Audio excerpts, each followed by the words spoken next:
కూటమి ప్రభుత్వం ఏర్పడ్డాక డిప్యూటీ సీఎం పవన్ కళ్యాణ్ గారు తనదైన స్థాయిలో ప్రజలతో మమేకమవుతూ వారి సమస్యలు తెలుసుకుంటూ పరిష్కారాలను కూడా సూచిస్తూ మరో ప్రక్క అధికారులతో సమీక్షలు కూడా నిర్వహిస్తూ మంత్రిగా తనకు కేటాయించిన శాఖలు మాత్రమే కాకుండా ఇతర శాఖల పట్ల కూడా తగిన కమాండ్ సంపాదించుకుంటూ అన్ని విధాలా ముందుకు దూసుకుపోతున్నారు.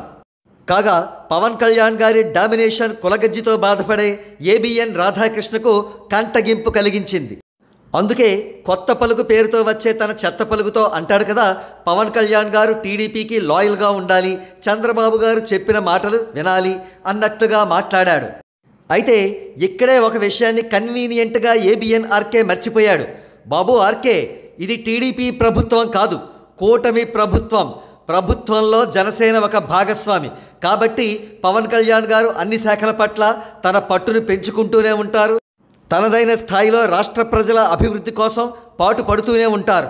నువ్వు దయచేసి చంద్రబాబు నాయుడు గారికి పవన్ కళ్యాణ్ గారికి మధ్య పుల్లలు పెట్టవద్దు. వారు చాలా అండర్స్టాండింగ్తో రాష్ట్రాన్ని పరిపాలిస్తున్నారు.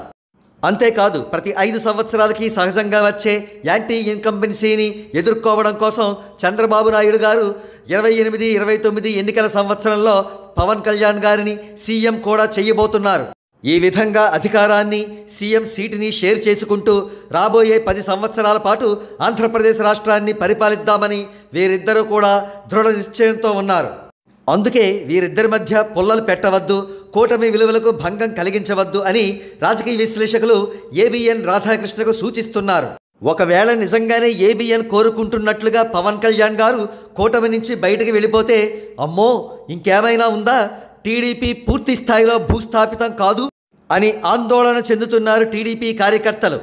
ఏబిఎన్ ఆర్కేకు ఇప్పటికైనా తత్వం బోధపడాలి. కాని పక్షంలో ఎప్పటిలాగే తను కులగజ్జితో కృంగి కృషించిపోతూ ఉంటే నశించిపోయే ప్రమాదం ఉంది.